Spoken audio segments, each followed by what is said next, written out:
pasal yang ke-42 untuk pemimpin biduan nyanyian pengajaran Bani Korah. Ketika menghadapi kegelisahan hatinya oleh karena tekanan jiwanya, dia akan selalu dan datang kepada Tuhan. Di saat-saat dia mengingat seseorang menanyakan kepada dirinya, di manakah Allahmu yang akan menyelamatkan engkau? Mungkin itu terjadi dalam kehidupan hati setiap jiwa yang mengalami gundah dan gulana, sehingga seseorang tidak mampu untuk dapat melangkah kakinya ke rumah Tuhan untuk mendahului orang-orang yang sedang merayakan ibadah bersama-sama. Ketika seseorang mengalami kegundahan, ketika seseorang mengalami kelemahan, inilah yang menghantui hati dan pikiran seseorang. Tetapi kita tidak boleh lemah, tetap kita melangkah, tetap ada suatu pengharapan yang pasti bersama dengan Tuhan. Seperti apa yang dikatakan oleh pemimpin biduan nyanyian pengajaran Bani Korah ini, seperti rusa yang merindukan sungai yang berair, demikianlah juga jiwa kita hendaknya merindukan akan kehadiran Tuhan di dalam kehidupan ini. Sebab ketika kita kelemah, ketika kita mengalami keputusasaan, ketika kita mengalami dalam kegelisahan, untuk tetaplah kita datang ke hadapan Tuhan dengan sekuat tenaga. Kita mencari hadiratnya, temukan wajah Tuhan, hadirkan kehadiran Allah hadir dalam kehidupan ini, sehingga membuat hati kita kembali bersukacita, kembali bersorak-sorai, kembali untuk memuji Tuhan. Inilah yang diungkapkan oleh Bani Korah di dalam kesehariannya, selalu makanan kehidupannya di dalam doa dan permohonan kepada Tuhan setiap saat dan setiap waktu yang dilakukan Bani Korah. Untuk datang ke hadapan Tuhan, sekalipun tantangan, himpitan yang terjadi dalam kehidupannya, tapi dia tidak menyerah. Dia percaya bahwa Tuhan yang menyertainya lebih besar daripada dunia ini. Dia sanggup lepas dari segala tekanan. Sanggup kita dapat keluar dari tekanan, kita dapat keluar dari hambatan, kita dapat keluar dari segala permasalahan. Segala perkara kalau kita dapat tanggungannya bersama dengan Tuhan yang memberikan kekuatan kepada kita. Allah yang melampaui segala akal itu akan memberikan kepadamu roh damai sejahtera yang memimpin hati dan pikiran saudara. Undanglah hadirat Tuhan, carilah Tuhan selama dia dapat ditemuinya. Tuhan Yesus mengajarkan kita berdoa. Bapa yang bertakhta di dalam kerajaan surga, dikuduskanlah namamu, datanglah kerajaanmu, jadilah kehendakmu di bumi seperti seperti di dalam surga. Ketika kita berdoa Bapa kami, ketika kita berdoa kepada Tuhan, mengundang hadirat Tuhan Allah hadir dalam kehidupan ini, maka seantero terkuasai oleh kuasa Roh Allah hadir dalam kehidupan ini, maka kita akan mengalami sukacita, kita akan mengalami kedamaian. Tekanan dan himpitan itu akan lari, tekanan dan himpitan itu akan berlalu.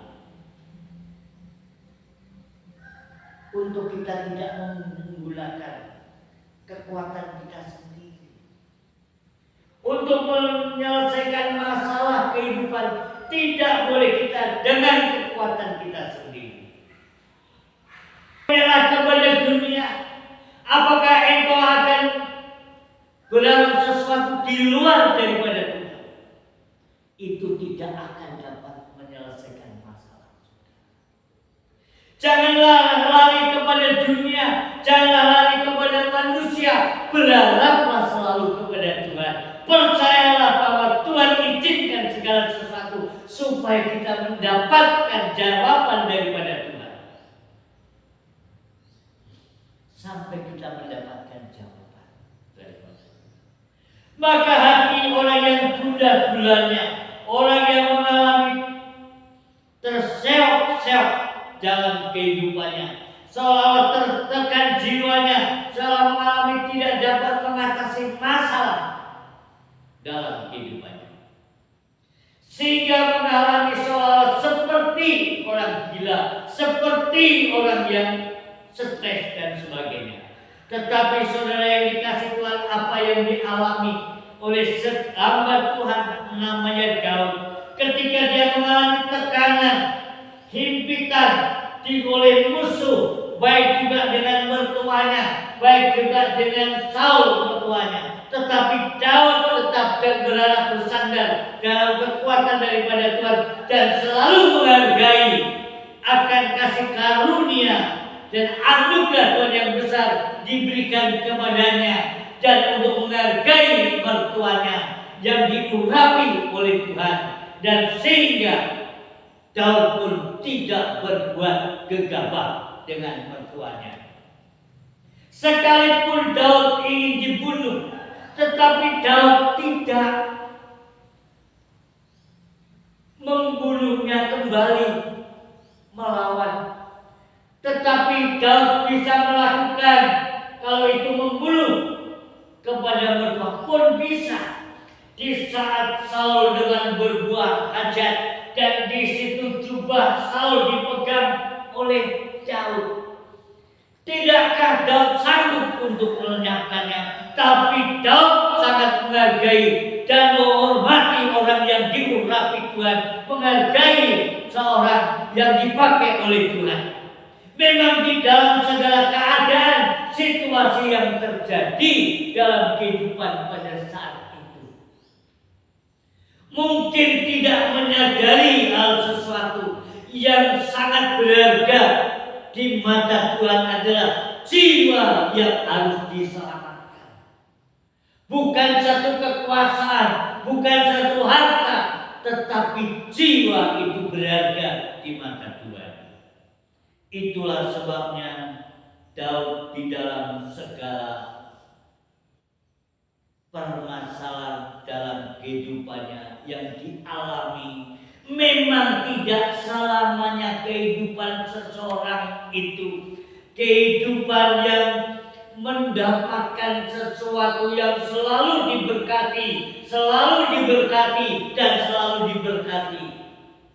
Dan tidak selalu bahagia tapi kadang-kala diizinkan segala sesuatu dalam keadaan yang lemah dan tidak berdaya. Apakah saat-saat yang tidak berdaya itu ingat kepada Tuhan atau lari dari hadapan Tuhan atau datang kepada Tuhan? Saudara yang dikasihi Tuhan, inilah yang menjadi tolak ukur kehidupan bagi seseorang. Seberapa besar keyakinan saudara, berapa besar keyakinan seseorang akan kehadiran Allah hadir dalam kehidupannya. Ini yang akan mengubahkan situasi keadaan. Itu dibuktikan dalam kehidupan kita sendiri. Dan ketika mengundang hadirat Tuhan Allah hadir untuk kita melangkahkan kaki kita saat kita berat untuk melangkahkan kaki untuk datang ke rumah Tuhan. Tetapi ketika kita mengalami lemah, tetap kita berusaha untuk datang dan menembus kerumunan orang-orang untuk datang ke rumah Tuhan, untuk mendahului mereka. Sekalipun di dalam keadaan gundah dan gulana, sekalipun dalam keadaan tertekan jiwanya, tetaplah lari dan mencari seperti mencari mutiara yang hilang. Dan kita menemukannya.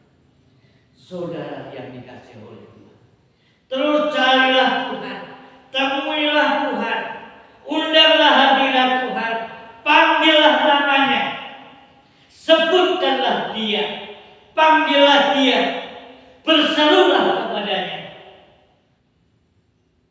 Maka ketika Daud mengalami dalam kelemahannya, mengapakah engkau tertekan jiwaku? Berharaplah kembali kepada Tuhan, maka aku akan bersyukur kembali kepadanya. Aku akan datang kembali kepada Tuhan. Ini akan dialami dalam setiap pribadi seseorang, lebih berharga daripada harta. Itulah sebabnya ketika kita mengiring Tuhan, dan saat di dalam satu perjalanan kita seolah-olah ada sesuatu yang tidak bisa kita lewati, tetapi bagi Tuhan, bagi orang percaya, kita akan bisa melewati segala permasalahan itu kalau kita sertakan dengan Tuhan. Oleh sebab itu saudara yang dikasihi Tuhan, tidak pernah membiarkan kita ada di tengah-tengah dalam keadaan terjepit, tetapi Tuhan menyertai saudara. Tuhan menyertai kehidupan saudara selalu. Bukti dan nyata bahwa di mana Tuhan panggil dan Tuhan utus kita ada di tempat ini. Sekalipun di dalam kambing domba tidak ada di dalam kandang, aku tetap beria-ria, aku tetap memuji-muji Tuhan. Itulah apa yang dikatakan oleh Habakuk. Maka orang hamba Tuhan yang sejati, dia akan selalu memuji-muji Tuhan, menyembah kepada Tuhan, dan menghadirkan kehadiran Allah hadir dalam kehidupannya. Sekalipun kambing domba tidak ada di dalam kandang, tetapi aku tetap beria-ria untuk memuji Tuhan. Dan disitulah yang dialami oleh hamba. Dan akhirnya Tuhan memberkati kehidupan. Saudara yang dikasihi oleh Tuhan, kita harus percaya Tuhan tidak pernah membiarkan keadaan saudara jatuh dan tergeletak. Tangan Tuhan akan segera menopang. Saat waktu Tuhan akan mengangkat, maka kemuliaan Tuhan dinyatakan dalam kehidupan. Waktunya Tuhan sudah disediakan bagi orang yang setia mengiring akan Tuhan. Semuanya itu diatur oleh Tuhan. Tuhan merencanakan suatu rancangan yang baik, rancangan damai sejahtera, bukan rancangan kecelakaan, masa depan yang penuh dengan harapan. Itulah rancangan daripada Tuhan sebelum saudara lahir dari kandungan. Maka Tuhan sudah catat itu di dalam, di mana Tuhan telah mengatakan, di telapak tanganku sudah ucapkan. Mari kita membuka di dalam Yesaya pasal 49. Aku telah melukiskan engkau di telapak tanganku, tembok-tembokmu tetap di ruang mataku.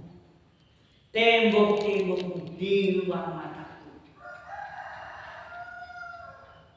Sadar bahwa kita ini sudah ada tercatat dan ditulis di telapak tangan Tuhan yang Maha Kuasa. Ditentukan menjadi hambanya Tuhan, orang pilihan Tuhan, milik kepunyaan daripada Tuhan. Oleh sebab itu, saudara yang dikasih Tuhan, itu sudah direncanakan buat rancangan yang indah, rancangan damai sejahtera, bukan rancangan kecelakaan. Tapi masa depan yang penuh dengan pengharapan, masa depan yang penuh dengan kegembiraan, itu sudah dicatat, itu sudah ditulis kan di dalam kitab Nabi Yesaya pasal yang ke-49 ayat ke-16. Lihat, aku telah, berarti sudah melukiskan. Aku telah melukiskan engkau di telapak tanganku. Aku sudah melukiskan engkau di saudara sudah ditulis di telapak tangan Tuhan yang Maha Kuasa. Ditentukan menjadi milik kepunyaan Tuhan. Kamulah bangsa yang terpilih, imamat yang rajani, bangsa yang kudus, umat kepunyaan Allah itu sendiri. Oleh sebab itu, saudaraku yang dikasihi Tuhan, ke dalam perjalanan kehidupan kita, memang kita harus mengalami perjalanan yang selalu tidak akan selalu mulus, tetapi penyertaan Tuhan akan selalu bersama dengan kita. Sudah ditentukan Tuhan, dirancang oleh Tuhan yang begitu indah, rancangannya damai sejahtera, bukan rancangan kecelakaan. Masa depan yang penuh dengan pengharapan itu sudah ditetapkan sebelum saudara lahir dari kandungan, maka sudah itu dicatat oleh Tuhan. Tuhan penuhkanku dengan firman-Mu. Tuhan penuhkanku dengan firman-Mu. Hidupku bagai bejana bawa ke sungai-Mu. Tuhan penuhkanku dengan firman-Mu. Mari kita bagi berdiri. Tuhan penuhkanku dengan firman-Mu.